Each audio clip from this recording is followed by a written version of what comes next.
बैठे बैठे जिंदगी को बेकार न कीजिए। जिंदगी मिली है कुछ कर दिखाने के लिए। रोके हमारा रास्ता आसमां तो हो जाइए आसमां को झुकाने के लिए। हो जाइए प्यार आसमां झुकाने के लिए।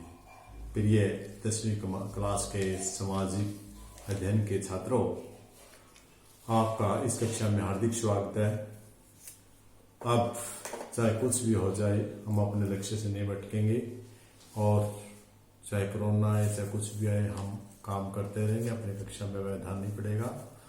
तो जैसा कि इस दोहे के माध्यम से बताया कि हम बेकार नहीं बैठेंगे। यदि बीच में हमारी रुकावट आसमान आए तो हम आसमान को भी झुकाने के लिए तैयार हो जाए, अर्थात कठिन मेहनत करने के लिए तैयार हो जाएंगे। तो इन्हीं शब्दों के साथ बच्चों आज चलते हैं आज के टॉपिक पर। जैसा आपको पता है कि कल हम पिछले लेसन तीसरे लेसन का हम कर रहे थे परिचय। उस परिचय में बहुमंडलीकृत विषयों का बनना, बहुमंडलीकृत विषयों का बनना, इस लेसन का परिचय कर रहे थे। और आज हम इस अध्याय के अभ्यास के कुछ प्रश्न करेंगे। हम कोशिश करेंगे आपको पूरा समझाने की, और आप भी प्रयत्न करना समझने का। आसान से प्रश्न जल्दी हो जाएंगे। तो चलते हैं हम आज के टॉपिक पर। पहला प्रश्न है 17वीं सदी से पहले यानी 1600 प्लस कुछ सीरियल होने वाले आदान प्रदान के उदाहरण दो।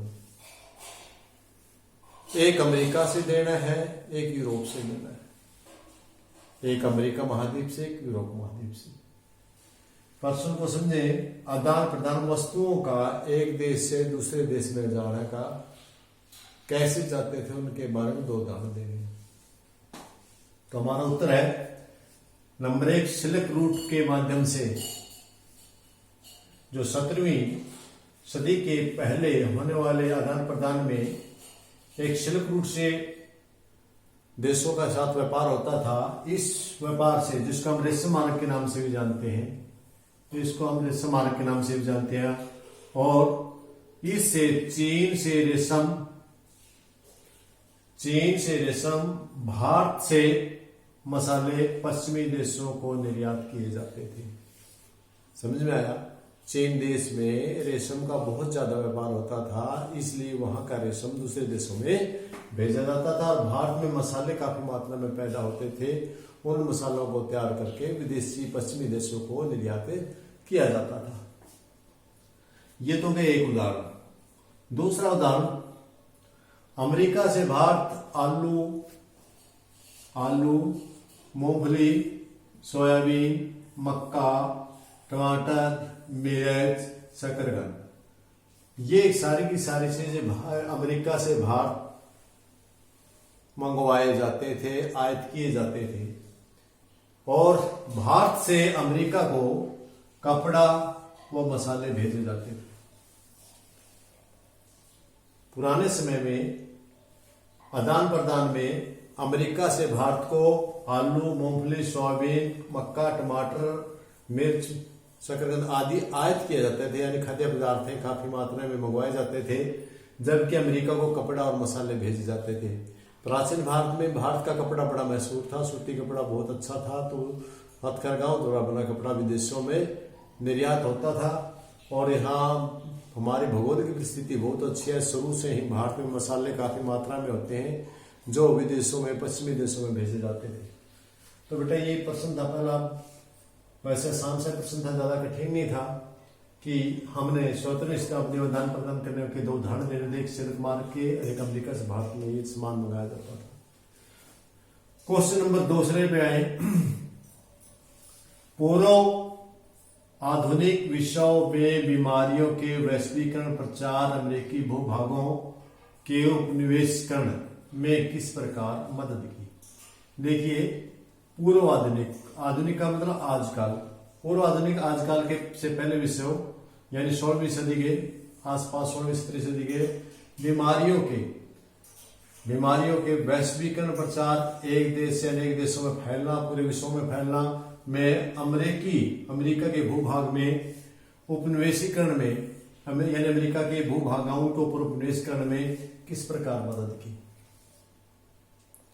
देखिए, आज कोरोना का टाइम है और कोरोना के टाइम में बेटा हम सब, चाहे वो मजाक में मानते हैं, सभी समझते हैं कि चीन के वुहान एरिया से ये पैदा हुआ है और वहां से पूरे विश्व में फैला है। तो इन्होंने एक जैविक हथियार से पूरे विश्व पर हमला करने का प्रयास किया है। इसी प्रकार 16वीं सदी के मध्य पुर्तगाली व स्पेन की देश की सेनाओं ने अमेरिका के उपनिवेश बनाया, अमेरिका के जितने क्षेत्र थे उन पर को अपने अंडर लिया। कैसे लिया, उनकी सेनाओं पर कैसे आक्रमण किया। उन्होंने कोई हथियार नहीं लिए या आक्रमण करके नहीं किया, बल्कि जैविक हथियारों का सहारा लिया। जैविक हथियार में चेचक के कीटाणु थे। चेचक के कीटाणुओं को उन्होंने पानी के माध्यम से अमेरिका के भूभागों पर जो रक्षक थे, सेना थी, उनके माध्यम से फैलाया और उनसे फिर देश के दूसरे निवासियों में चेचक के कीटाणु भेजे। जो स्पेन और पुर्तगाली थे, इनमें चेचक पहले ऑलरेडी हो चुका था। ये लोग इसको प्रतिरोधक शक्ति इनके शरीर में थी सहने की। इन्होंने इनके एंटीबायोटिक दवाई या इसको प्रतिरोधक वैक्सीन वगैरह बना ली थी और इसके ऊपर अपना कंट्रोल कर लिया था। जिन सैनिकों के ऊपर इनमें प्रतिरोधक शक्ति भी अधिक होने के कारण इन पर आक्रमण नहीं हो रहा था। जबकि अमेरिका महाद्वीप भूभाग विश्व के अन्य भागों से अलग थलग होने के कारण विश्व के दूसरे देशों के साथ उसका कोई कनेक्शन नहीं था, कोई संबंध नहीं था। इसलिए वहां के लोगों में जो शरीर था उसमें प्रतिरोधक शक्ति बड़ी कम थी। रोग के प्रति जो रोग प्रतिरोधक शक्ति है उसका बहुत अभाव था, बहुत कमी थी, जिसके कारण जो ही ये बीमारी अमेरिका के एरिया में गई तो उन्होंने अमेरिका की चपेट में बहुत सारे लोग आए और बहुत सारे करोड़ों लोग इसकी चपेट में आने से मारे गए। उनकी अर्थव्यवस्था को तहस नहस कर दिया। जैविक हथियार के सहारे से उन्होंने आक्रमण किया और फिर उसके बहुत सारे हिस्सों पर अपना कब्जा कर लिया। उसको स्पेन और पुर्तगाल ने अमेरिका के बहुत सारे भूभागों को अपने अंडर ले लिया। उसके ऊपर उपनिवेश सरकार उपनिवेश बना लिया। अमेरिका को अपना उपनिवेश बना लिया। वहां पर उन्होंने अपना निवेश करना शुरू कर दिया। अपने लोग वहां पर बस गए। उन्होंने वहां पर अपना राज्य शुरू कर दिया धीरे धीरे। जैसे ब्रिटेन ने भारत में उपनिवेश किया था, इसी प्रकार उन्होंने उपनिवेश कर लिया। नेक्स्ट क्वेश्चन पे चलते हैं। कार्ल लॉ को समाप्त करने के बारे में ब्रिटिश सरकार का क्या फैसला था। ब्रिटिश सरकार ने कार्ल लॉ को खत्म किया, क्या फैसला था इसका, इसके बारे में हम डिस्कस करते हैं। इसके बारे में हम कुछ पॉइंटों के माध्यम से करेंगे। नंबर 1 तो कार्ल लॉ उपरांत, कार्ल लॉ को जो समाप्त कर दिया था उसके उपरांत की बात है।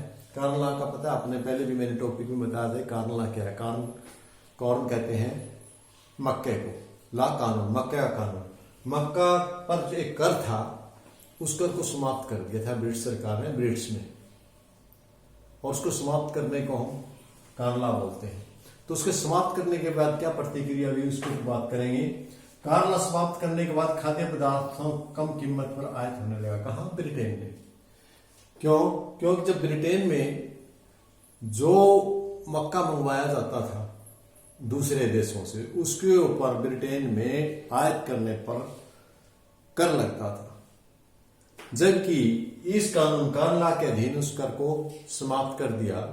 इसका मतलब कीमतें कम होगी, कर नहीं होगा तो देश में जो मक्का पहुंचा वो मक्का कम कीमत पर पहुंचा। कम कीमत पर पहुंचने के कारण दूसरी स्थिति पैदा हुई कि वो जो ब्रिटिश सरकार के, ब्रिटिश में जो किसान थे उनकी स्थिति खराब हो गई। क्यों स्थिति खराब होगी? जो ब्रिटिश में मेरे मक्का पैदा करते थे किसान, उनका मक्का की कीमतें गिर गई, क्योंकि जो आयात किया जाने वाला मक्का था वो सस्ता मिलता था। इसलिए आम पब्लिक या सभी लोग विदेश से मंगाए मक्के को खरीदती थी। देश में पैदा हुए मक्के को न खरीदने के कारण उन किसानों की स्थिति खराब हो गई। इनकी स्थिति खराब होने के बाद कार्य न मिलने के कारण ये लोग शहरों में या दूसरे देशों में पलायन करने लगे। देखिए, जब किसानों की स्थिति खराब हो गई, उनकी आजीविका नहीं रही, तो वो क्या करते, गांव को छोड़ छोड़कर या तो शहरों में या फिर दूसरे देशों में शिफ्ट हो गए। दूसरे देशों में शिफ्ट होने के कारण एक नई पैदा हुई कि कीमतों में गिरावट हुई। क्यों आई कीमतों में गिरावट?